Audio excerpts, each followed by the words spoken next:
revenir sur un sujet, mais Dieu pouvait me montrer qu'au fait, j'avais présenté le sujet déjà à l'église, mais il est passé un peu comme sur le toit, comme en haut. Beaucoup n'ont pas peut-être cerné. J'ai envie d'entendre par ce sujet que je vais partager avec vous, que c'est un sujet que le Seigneur me demande de répéter jusqu'à ce qu'on comprend. Éphésiens 1, verset 3. Oui. Il faut lire la partie de 2. Verset 2. Que la grâce et la paix soient données de la part de notre Père et du Seigneur Jésus-Christ. Il dit que la paix, la grâce vous soit donnée de la part de Jésus-Christ, notre Père. Verset 3. Béni soit Dieu. Il dit, nous devons bénir Dieu, le Père de notre Seigneur Jésus-Christ. Le Père de Jésus-Christ. Il nous a bénis. Il nous a bénis. De toutes sortes de bénédictions. De toutes sortes de bénédictions. Spirituelles. Dans les lieux célestes en Christ. Dans les lieux célestes en Christ. C'est ça, non? Alors, il y a un problème. Quand je lis souvent le verset là, je trouve qu'il y a un problème. On dit, il nous a bénis de toutes sortes de bénédictions, mais dans les lieux spirituels. En Christ. C'est là où beaucoup cherchent des bénédictions, mais ils ne les trouvent pas.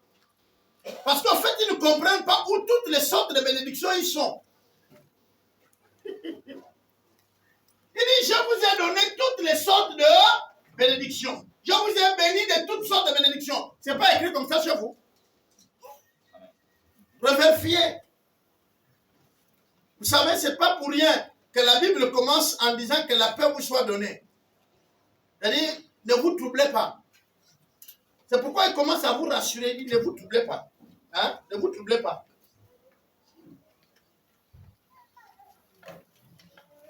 Ne vous troublez pas. Tu peux lire ce verset? Oui, le verset 2.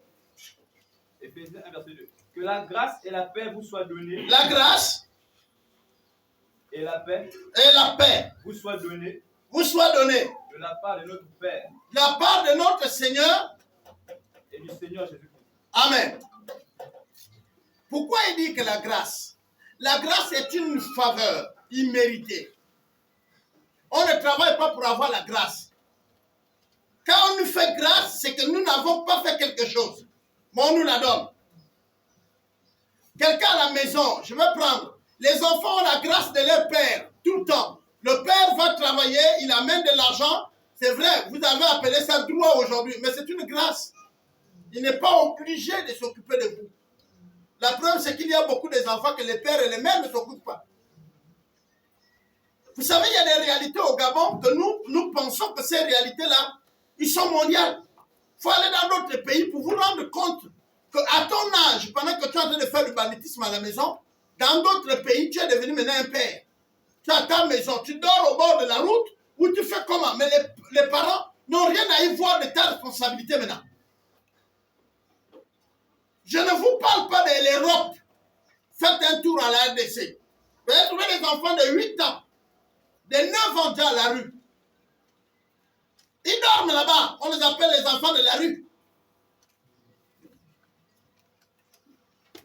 Je parle un peu de ce qui est proche de nous.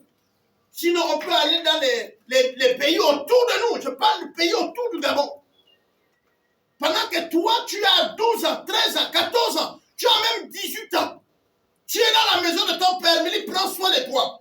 Il te donne le taxi, c'est une grâce. Mais nous, on pense que c'est un droit.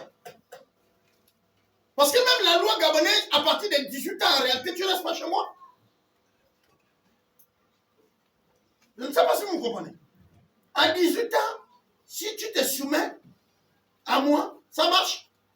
Mais tu ne peux pas rester dans mon toit et venir me dire, je ne mange pas le poisson que ma femme a préparé à midi.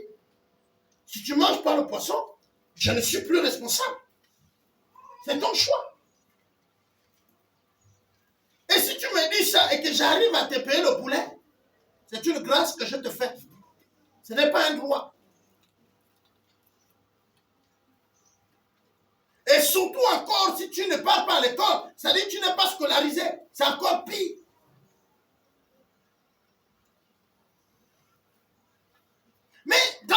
dites, tout le monde, c'est... Moi, j'ai dit, le Gabon est doux. Tout le monde, c'est bon. Les enfants pensent que c'est leur droit. On va aller pour les enfants qui font même les guerres à l'argent de poche. Le week-end, tu es là, tu dors jusqu'à n'importe quelle heure. Mais lundi matin, tu dis, papa, taxi. Les assiettes de ma maison, tu n'as pas lavé. L'herbe, tu n'as rien fait. Même quand je t'envoie aller me payer le pain, c'est un palabre, tu boudes même. Et tu veux maintenant que je te donne le taxi, comment? Si je te le donne, c'est une grâce, ce n'est pas un mérite. Mais nous sommes ici, vous me pardonnez, sur un terrain de 2 personnes. La Bible dit que vous connaîtrez quoi? La vérité. Et la vérité vous fera quoi? Vous affranchira. C'est-à-dire la connaissance de la vérité vous rend libre. Mais malheureusement, nous avons ici 2 personnes. Celui qui fait même la bourde chez quelqu'un ne connaît pas la vérité. Et parfois, celui qui lui héberge ne connaît pas la vérité. Et là, la Bible dit, 2 aveugles ne peuvent pas se conduire. Ils vont tomber dans le trou. Si toi, le père ou la mère, ne connaît pas que l'enfant que tu héberges là, il a les droits qui s'arrêtent à tel moment. Et tu sais que tu lui fais la grâce, tu ne prends pas position, tu détruis l'enfant dans ton ignorance. Et Dieu te tiendra pour coupable. Il faudrait qu'à un moment donné, vous dites à l'enfant ce qui est bon, ce qui est juste et ce qui est bien. Je ouvre une parenthèse. Les mamans qui sont venues dans les foyers avec les enfants qu'ils ont eu ailleurs d'abord. Et ils sont venus dans le mariage avec leurs enfants. Les enfants là, les papas ne doivent pas les blâmer. Mais laissez vos enfants chez leur père. Tu amènes ton enfant dans ma maison et tu veux qu'il soit chef chez moi. Est-ce que vous connaissez quand un enfant n'est pas éduqué, qu'est-ce qu'il devient? Un enfant qu'on ne dit jamais c'est pas bon. Et il a ta bénédiction, toi la mère. Et il y a même les grands-mères qui vont même intervenir dans le foyer d'autrui. Les grands-mères kamikazes. Elle quitte chez elle. Elle va dans le foyer de sa petite fille ou le foyer de sa fille. Intervenir là-bas. Elle va insulter même l'homme d'autrui. Mais après, tu prends ta fille, tu pars avec, ou tu laisses.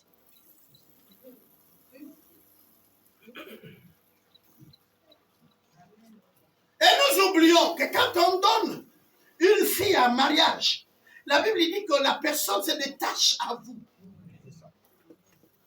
C'est-à-dire le cordon ombilical ne se coupe que quand vous vous mariez. Quand vous arrivez à l'âge où vous avez trouvé un homme, le cordon se coupe. C'est votre fille, mais ce n'est plus votre enfant. Ah, vous comprenez la différence? C'est votre fils, mais ce n'est plus votre enfant. Il est maintenant le père d'une autre maison. Il a commencé une maison. En un moment, il est devenu votre... on va dire quoi? Il est devenu votre collègue. Vous ne voulez pas accepter ça? Mais il est devenu votre collègue. Quel que soit l'âge, quand il prend une femme, il est maintenant père. Mais la femme, elle est maintenant mère. Est-ce que vous comprenez? Et vous aussi, vous êtes quoi? Père et mère, non? Est-ce que vous êtes d'accord qu'on vient intervenir dans votre maison? Mais pourquoi vous le faites pour les maisons des autres? Moi, pour mes petits-fils, je préfère mourir. Quoi? Tu es prête à mourir pour ça? Est-ce que tu sais que pendant que tu dis ça au Seigneur, que tu demandes de mourir pour eux? Tu parles, non? Moi, pour mes petites filles, je préfère mourir. Est-ce que tu sais que c'est ce que tu dis au Seigneur? Sinon, c'est à qui tu parles? Alors, si un taxi ne parle pas avec toi sur un poteau pour que tu meurs, en allant là-bas, eh bien, c'est les paroles que le beau-père ou même ta propre fille va te dire chez eux qui vont te tuer. Ça va créer un AVC, tu vas mourir. Parce que tu ne seras pas prêt à entendre ta propre fille te dire « Je ne veux plus que tu viennes ici ». Elle supporte à cause du respect qu'il a pour toi. Mais il faut que tu arrêtes d'aller les déranger. Vous allez me comprendre sur ce que je vais parler. Christ nous a rendus vachement riches. Je voudrais que nous saisissions que Dieu nous a rendus riches. Et pour tous ceux qui sont sur les terres gabonaises, étrangers comme Gabonais, d'adoption ou d'origine, ou résidents, vous êtes sur une terre bénie, une terre riche. Mais maintenant, regardez nos vies. La vie spirituelle, pauvre. La vie païenne, pauvre. C'est-à-dire dans le monde où vous vivez, pauvre. Mais Dieu qui a dit, Dieu a parlé à la nature. Il a dit, je sépare l'eau du ciel avec l'eau de la terre. L'eau se sépare. Regardez, l'eau obéit. Mais jusque-là, tu es plus lourd que l'eau. Il dit que les poissons soient. Les poissons sont venus dans l'eau. Est-ce que tu ne vois pas que jusque-là, c'est toi qui as le problème?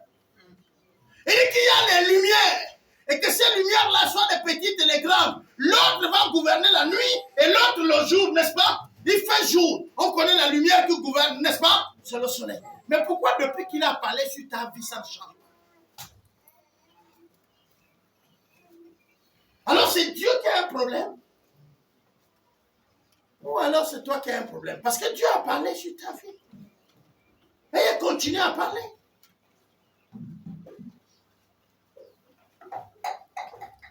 Il dit, sois béni. Reçois la grâce. Que la paix te soit abondance. De la part du Seigneur Jésus. Par le canal de son Père. Il le dit pourquoi? Parce que quand Paul parle comme ça, il dit, tout ce que vous demanderez à mon Père, à mon nom, vous l'aurez. Et donc il dit, ça là, la grâce, la paix là, vous allez recevoir ça de la part de Dieu le Père, par son Fils Jésus. Par le canal de Jésus, la paix vous est donnée. L'amour vous est donné. La grâce vous est donnée. Vous avez la grâce? Oui.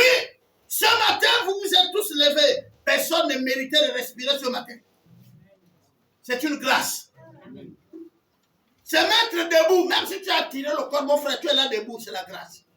Est-ce que vous comprenez? Oh, surtout le long de la route où tu as marché, c'est une grâce. Tu es rentré dans un taxi, tu n'étais pas sûr qu'il va arriver. On connaît nos taxis ici, non? Hein? Quand il te conduit, tu entends même, toi-même, tu entends même le mécanisme. Tu ne sais pas si vous allez arriver. Et puis tu es arrivé. Gloire à Dieu. Est-ce que vous comprenez? Oui, au Gabon, les voitures à non-risque, c'est pour les patrons. À haut risque, c'est pour la population. Tous nos taxis sont vieillissants. Toutes les lois qu'on prend pour pouvoir... Qui va payer un taxi pour faire le transport pour nous, les pauvres? Nous, les Makaya, nous, le peuple. Nous, qui? On bricole les mêmes voitures depuis des années. On les répare, même si on met la peinture. Le mécanisme est fatigant. Qui vous a pas dit que le fer aussi c'est fatigué? Regardez aujourd'hui là, on vire. Quelqu'un dans son véhicule, il donne une direction, hein? Et puis le pneu saute. Vous pensez que ça c'est parce que le véhicule là, les pneus n'étaient pas bien réglés? Non, c'est vieux. C'est vieux. Si ce n'est pas Dieu qui nous garde dans ces bus là, c'est Dieu.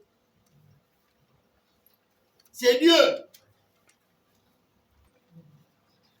On a parmi nous, moi je parle même de l'église que nous sommes, on a parmi nous les gens qui peuvent vous montrer les signes de ce qu'on appelle des accidents techniques parce que le véhicule a cédé. Mais pourtant, Dieu nous garde. C'est pourquoi il dit que la grâce vous soit accordée. Je disais un jour ici, quand la grâce est dans la vie de quelqu'un, mon frère, quand la grâce a trouvé une personne, quand la grâce trouve une personne, voilà on dit, ça c'est quand la grâce te croise.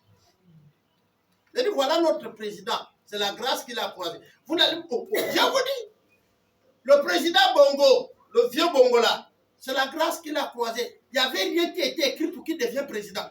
C'est la grâce qui... Quand la grâce arrive, les diplômes s'éteignent. C'est pourquoi vous avez des problèmes. Vous regardez quelqu'un que la grâce a touché et vous lui dites, il n'a aucun diplôme. Comment il a fait? Oh, la grâce est plus que les diplômes.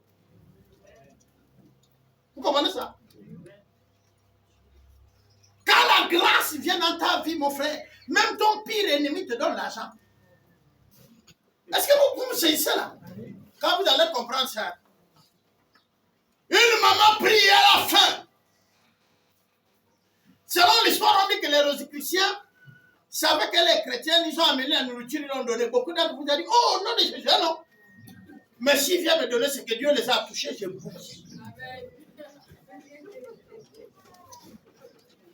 Il y a la viande satanée. Il y a le poulet satané.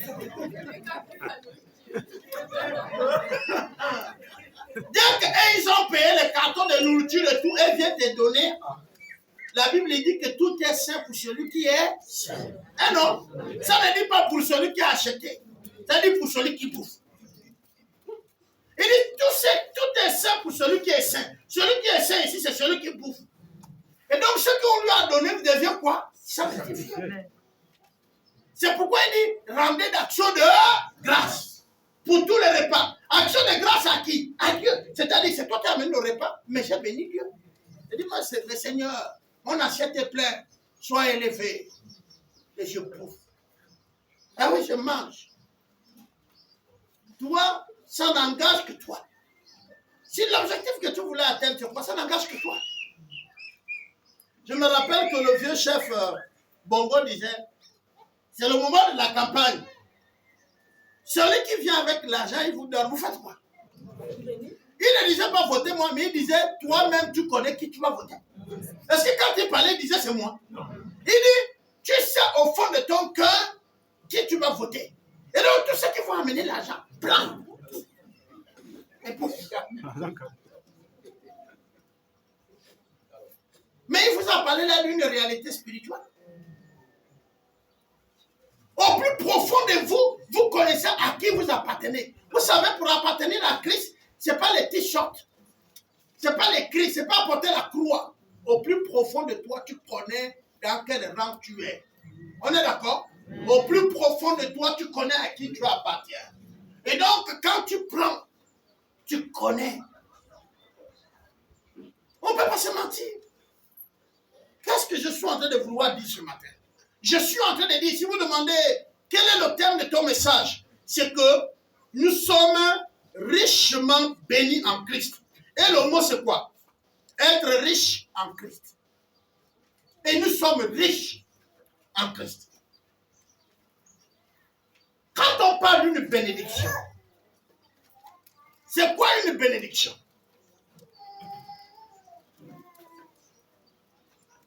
C'est quoi une bénédiction? À quoi nous collons une bénédiction à notre vie?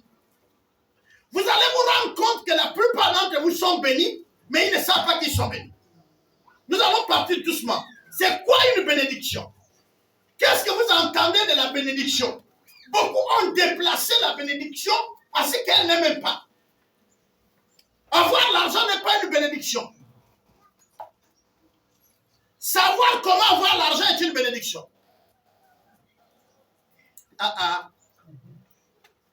Je vais m'expliquer. Je fais mon champ. Et je plante tout sur mon champ. Il y a la manifestation de l'Esprit de Dieu sur mon champ. Qui peut me dire comment Dieu va agir sur mon champ? Dimanche, au deuxième service, nous avons parlé de ça. Vous allez dans Galates. Galates 5. Le verset 22. Sortez vos Bibles. Si vous avez vos plateformes, les Bibles sur le smartphone, ouvrez. On va lire. On va aller doucement. Il dit, je vous ai béni de toutes sortes de quoi? Dans les lieux. Mais non. Il dit, les bénédictions là sont en quoi? En Christ. Et puis, nous sommes en quoi? Et Christ est en qui? Christ en nous par quoi? Par quoi? Par son esprit en nous. On est d'accord? Allons-y maintenant dans Galates 5, le verset 22, nous montre quand l'esprit est en nous. Qu'est-ce que ça produit? Ça dit Christ en nous produit quoi? Ok, il produit l'amour, il produit quoi? Il produit la joie, il produit quoi? Il produit la paix, il produit quoi? Il produit la patience, il produit quoi? La bénignité. La bénignité agit sur votre champ, votre plantation. La bénignité ici est la bénédiction. La bénignité agit. Quand quelqu'un est béni, tout ce qu'il plante pousse. Tout ce qu'il fait réussir. Même s'il y a beaucoup de magasins autour de ton magasin, le tien va prospérer. Parce que tu es un homme béni. On appelle ça la bénignité. Quand on regarde tes affaires, ça produit. Bien aimé, si ça ne produit pas, prie. Demande les frères de prier. Parce que ce que Dieu fait, qui est aussi à t'amener à réussir, le diable n'est pas très loin. Il va te contrecarrer. Il va venir. Il va vouloir montrer. J'ai l'histoire d'un frère de la Corée du Sud. Il a une boulangerie. C'est un boulanger. Sa boulangerie est en train de vieillir. Et il remarquait que le chiffre d'affaires descendait. Alors il allait voir le docteur Chou. Il allait le voir. Il dit, docteur, ma boulangerie est en train d'aller en faillite. C'est ce que j'ai pour nourrir ma famille. C'est ce que j'ai pour soutenir l'œuvre. C'est ma boulangerie. Le docteur Chou l'a dit, tu es sûr? Il dit oui. Il dit non, mais ta boulangerie ne mourra pas. Tu es un homme béni. Ce que tu fais prospère. Ils ont prié. Et le docteur lui a dit, va, nettoie ta boulangerie. Coupe l'herbe autour. Remets la peinture. Discute avec le boulanger. Présente la baie vitrée où il y a des pâtisseries là. Mais arrange les prix honnêtes. Et tu vas voir. Il allait, il a refait ça. Il a demandé à son pâtissier de produire plus de gâteaux. Ils ont aligné le matin. Il dit, depuis 6 heures, il était à la pâtisserie, mais personne ne vient acheter. Il est là. Personne ne vient acheter. Et puis il dit, Seigneur, mais si tu as dit ça à ton serviteur, et que c'est toi, honore ta parole, honore ton serviteur, il y a l'heure de la pointe, l'heure de pointe de travail. C'est-à-dire à 8 heures, pendant que les gens se pressent, courent pour aller à l'emploi, les gens se bousculaient pour payer ces pâtisseries. Au point qu'ils ont vidé le stock. Avant 9 heures, le boulanger avait travaillé et c'était comme ça au quotidien.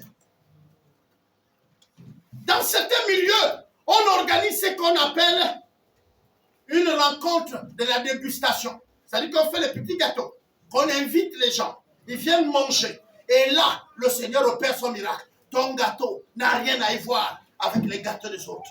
Parce que c'est un gâteau béni. Est-ce que vous comprenez? Et le frère a vu sa pâtisserie, c'est net. Je vous parle, c'est un document que je lis, je l'ai à la maison. C'est au-delà des chiffres du docteur Yengoshu. Et il parle encore de d'autres systèmes à l'intérieur. Vous allez me dire, Papa Albert, c'est compliqué, mais qui vous a dit que c'était facile? Qui vous a dit que vous allez vous réveiller à 10 heures et puis devenir riche? Qui vous a dit ça? Qui vous a dit que vous regardez la terre et puis l'oseille sort? Qui vous a enseigné ça? Voilà là où l'église a les problèmes. Nous croyons à la bénédiction, nous croyons au miracle de Dieu, mais il dit voici ceux qui accompagneront, n'est-ce pas? Non? Les miracles qui vont faire quoi? Accompagner. Donc c'est qu'on n'accompagne pas quelqu'un qui est sur place. Tu ne fais rien, tu attends le miracle, il n'y en aura pas. Il faut être en mouvement et le miracle t'accompagne. Je ne sais pas si vous comprenez. Le miracle accompagne celui qui est en mouvement et non celui qui est sur place. Il y a des mamans qui ont des tables. Quand vous venez le matin, les mamans, imposez les mains à vos tables. Parlez à vos bananes. Parlez à vos tomates. Je t'ai payé pour que je te vende et je tire profit. Je ne t'ai pas payé pour que tu pourris dans ma maison. Vous ne parlez pas à vos tomates et vos piments là quand vous les avez payés à la maison. Je t'amène au marché là, c'est pour que tu pars. C'est pas pour que tu restes ici.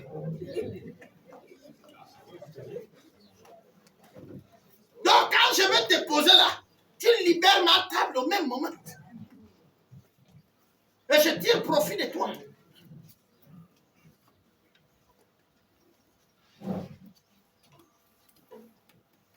Dieu nous a richement bénis. Quand nous avons les Galates, il montre que c'est dans le cadre de la bénédiction que Dieu nous accorde par l'Esprit. C'est-à-dire, c'est déjà une grâce que l'Esprit de Dieu vient à nous. C'est pas que nous méritons, nous sommes saints.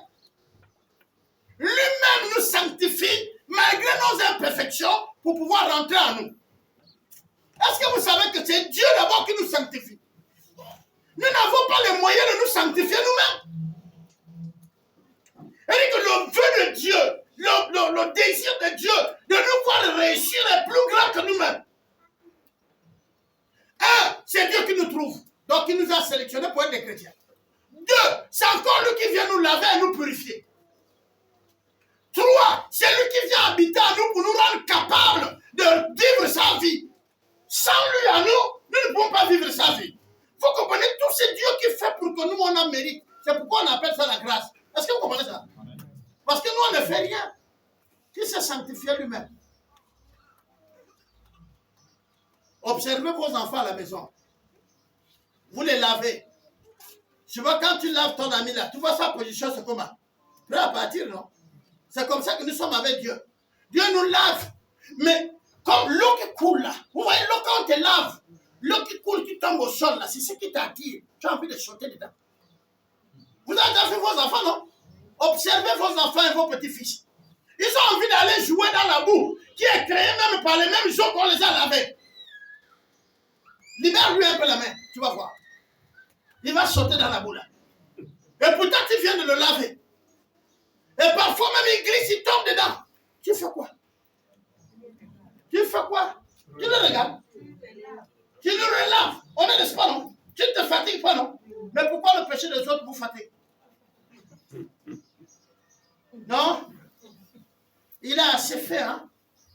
Je lui ai pardonné cette fois-ci là. Je pense que... Est-ce que Dieu te relave? Ou il dit tu as assez fait?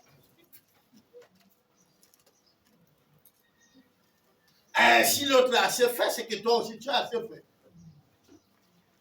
Et si tu sais que l'autre ne doit pas reprendre la même bêtise, alors Dieu te dit aussi ne reprends pas, je t'attends. Parce que tu utilises la même mesure. Si tu es prêt à pardonner ton frère, alors tu sais que Dieu est prêt à te pardonner. Alléluia. Il a la même règle. Pour toi, c'est les règles en fait.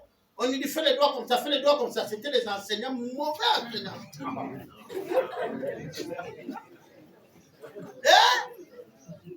On fabriquait les règles en aluminium. Tu fais comme ça, le gars il te dose et il dit 10 coups. Donc tu regardes l'enseignant, tu fais même le pitié. Le gars est là. Tu vas attraper maintenant le bic avec quoi?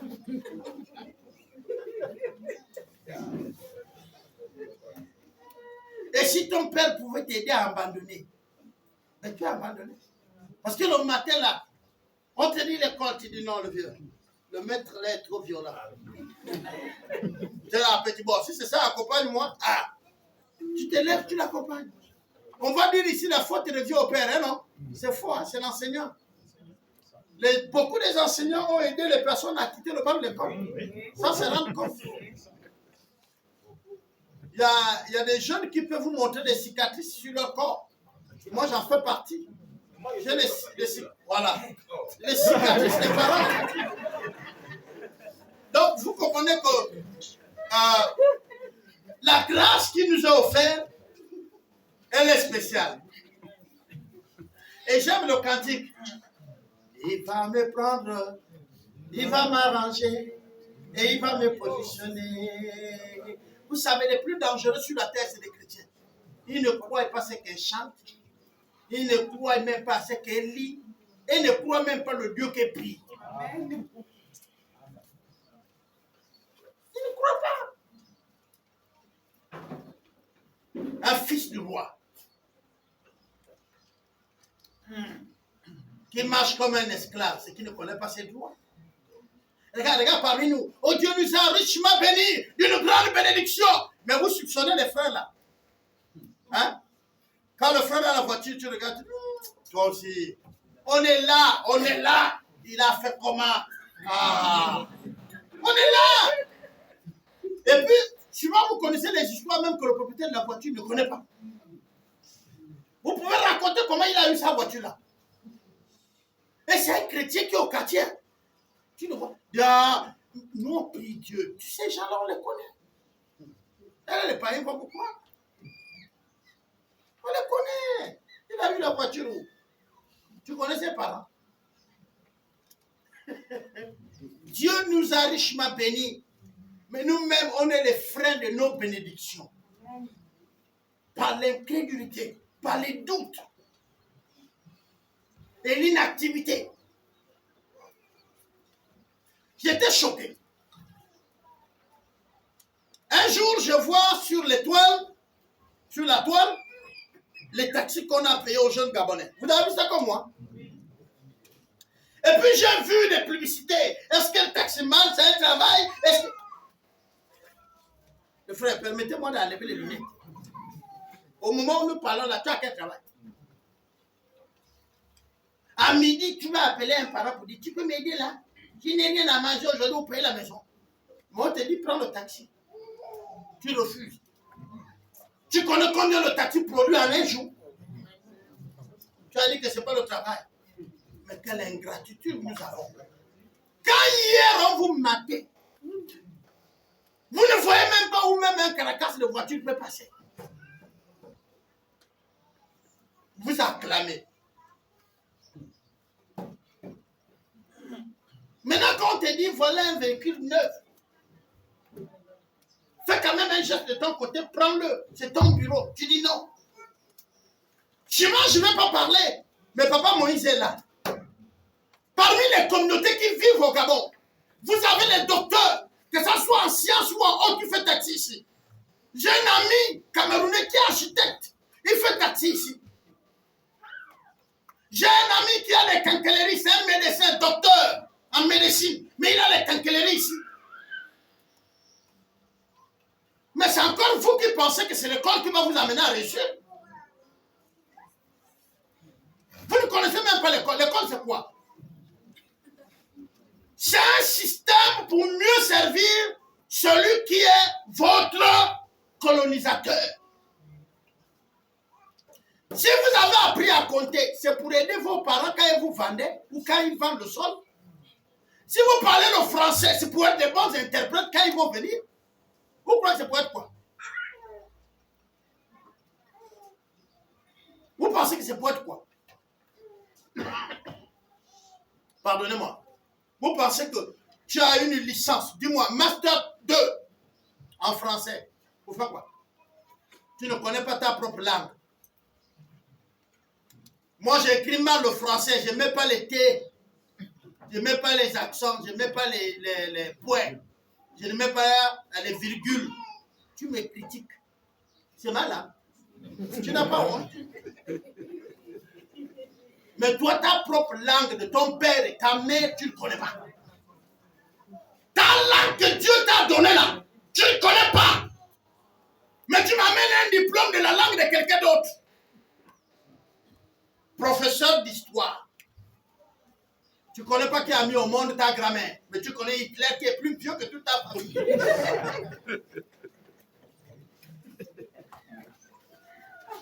Quand tu parles le français, tu me dis, Pythagore a dit, c'est ton parent. Il n'y a pas des Africains qui ont fait des citations qui peuvent t'aider. Autour de toi, dans ta famille, il n'y a personne qui t'a conseillé avec un proverbe bien. Pythagore n'a fait que citer les proverbes. Tu ne connais pas un vieux de chez toi qui a bien parlé? Les vieux tequets ont dit, au chakoulagabou. Les vieux tequets. Quand un homme grandit, il doit réfléchir. Parce que tu prends de l'âge. Quand tu prends de l'âge, tu dois avoir la sagesse. Les vieux tequets ont dit, aussi longtemps que tu es vivant, continue à rêver. Tu dois avoir une vision, tu dois espérer. Tant que tu vis, tu dois espérer. Voilà ce que les tequets ont dit. Ce n'est pas Pythagore qui m'a enseigné ça. Nous avons aussi reçu de la part de Dieu. Nous ne sommes pas, on nous appelle le peuple indigène. Pourquoi? Parce qu'ils ont dit indigène, et ni indigène veut dire quoi? Indigène, ça veut dire quoi?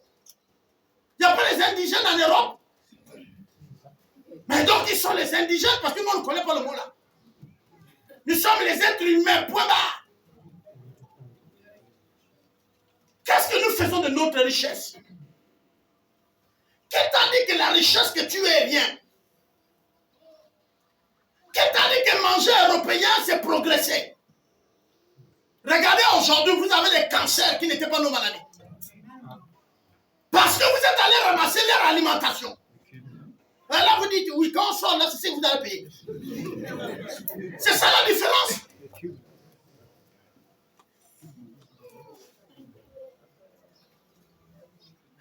Mais quel Africain mangeait le concert? Mais l'Africain mangeait bio. Tout était au champ. Le matin, il part. Il regarde ses pièges à poisson. Il les prend. Il amène, il mange. Est-ce que vous comprenez? Ils savent même conserver. On vous apprend aujourd'hui la conservation. J'ai dit à un gars dans le parc de Nalopé, il vient nous apprendre la conservation. J'ai dit, mon ami, vous ne pouvez pas nous apprendre ça. Oh, j'ai dit, tu ne peux pas. Ne me dis même pas que tu m'invites à une réunion de la conservation. Dis, viens enseigner. Je ne peux pas prendre part à une réunion de la conservation. La bonne manière de conserver la viande, ce n'est pas au congélateur, c'est la fumée. C'est au fumoir. Pourquoi? Parce que tous les éléments qui peuvent me rendre malade sont déjà éliminés par la chaleur. Les graisses qui nous causent les bimbas. Mais c'est ça. Oui, le rhumatisme. C'est ça le bimbas. Ou maintenant pour se lever le matin, tu dis éternel, soutiens-moi. C'est éternel, soutiens-moi. Mais si tu mangeais fumé, tu n'allais pas demander le soutien de l'éternel. Tu allais te lever et tu pars. Regarde-toi et un vieux qui est au village. Depuis 5 heures, le vieux c'est depuis 4 heures qu'il est parti. Toi tu te lèves le matin, tu dis, voilà, voilà. Et quand il revient à 18 heures, il est là. Regarde une maman, elle revient des champs, elle refait le manioc, vous mangez le soir. Mais toi, sa fille, tu te réveilles à 12 heures. Vous allez dire, mais elle fait quoi? Mais nos parents étaient les bons sportifs, on ne peut pas leur enseigner le sport. Pourquoi? À 4 heures, elle est partie à 2 km. Elle travaille là-bas. Vers les 17 heures, elle refait la descente. Est-ce que vous me comprenez? Donc la marche, elles en pratiquent tous les jours. Tous les jours. Ils avaient un jour où le sportif se reposait. C'était le jeudi.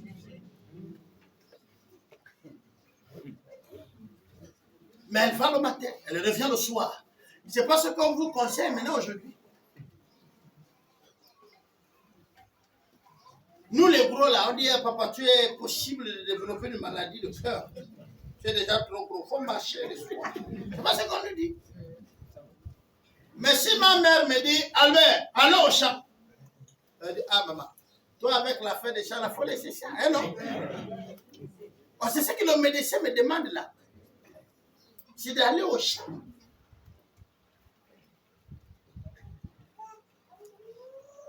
Nous sommes richement bénis. S'il faut parler des chrétiens, nous sommes richement bénis. Bénis. Dans le module que j'ai lu, nous avons David face à Goliath. C'est nous pauvres face à la pauvreté. La pauvreté menace. Hein? Goliath se lève et regarde David avec tout le peuple d'Israël. Il dit, celui qui va se lever là aujourd'hui, je le donne aux oiseaux du ciel et aux fourmis de la terre. C'est Goliath.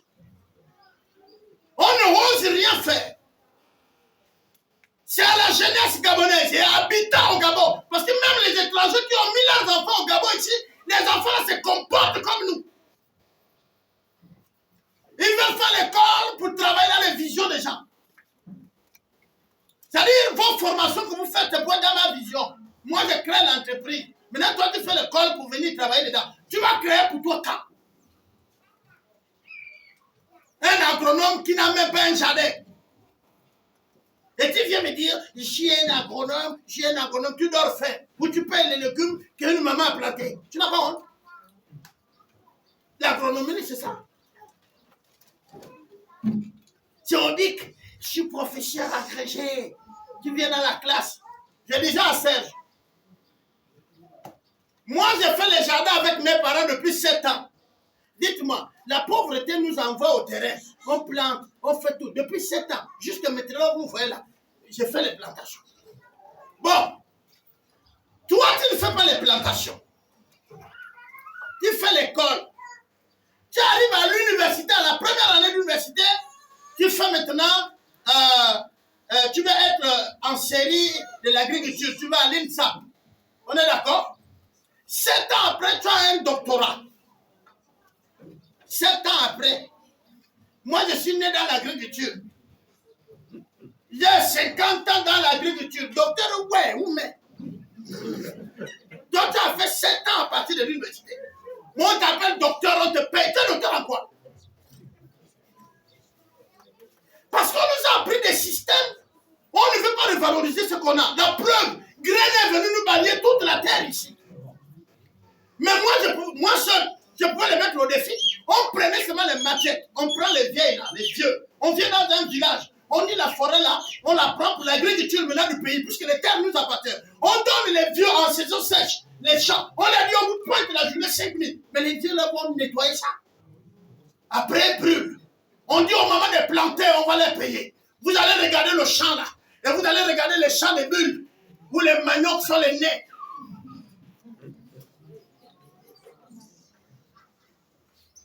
Vous allez voir ce que les mamans là font. Pour ceux qui ont déjà voyagé sur la route de l'Éconie, c'est le même sable qu'on plante. Allez-y voir les tomates qui sont au fond, ça ne pousse pas. Mais prenez les mamans. Prenez les mamans. Vous savez, quand vous allez voir les tomates là, c'est planté sur une montagne, sur un plat, n'est-ce pas? Mais observez les champs de mamans. Ils vont faire une descente. Et vers la descente, elles vont mettre les sillons en horizontal. Ça veut dire que s'il pleut, les sillons arrêtent l'eau. Je ne sais pas si vous avez compris ça.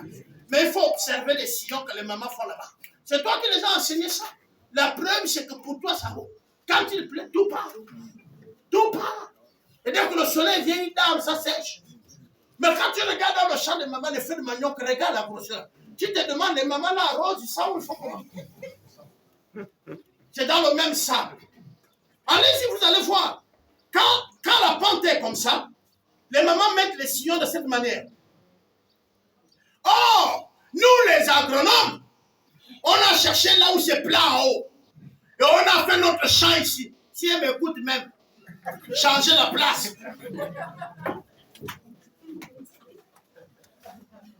Vous me comprenez? La Bible dit que quand Dieu a fini de créer l'homme, quel est le travail qu'il lui a donné? Ils étaient à l'université, hein, à Masuku. Hein. Adam et Ève cultivaient la terre. Là, ils étaient. Dieu les a mis la faculté de développer ça à eux. Et le même Dieu là est en vous par l'esprit. Et quand il vient donner dans l'amour, est-ce que vous savez que l'amour là, quand tu aimes tout le monde, même ce que tu fais réussir? Est-ce que vous savez ça? Quand tu haïs les autres, pour toi, ça ne réussit pas. Les vilains que vous voyez là, ils sont nés beaux. Mais à cause de la haine, ça a changé les vilains. Ils sont vilains. Sinon, personne n'est né vilain. Mais la haine d'autrui, quand ils voient l'enfant de quelqu'un, le visage, la bouche comme ça, en force de faire ça, ça ne parle plus. C'est la vérité, je vous dis. Froisse ton visage tout le temps, tu vas voir ce que ça va devenir. Tu serais froissé. Et on ne sait plus à quel moment même tu es content. Vous n'avez jamais vu ça? Les papas.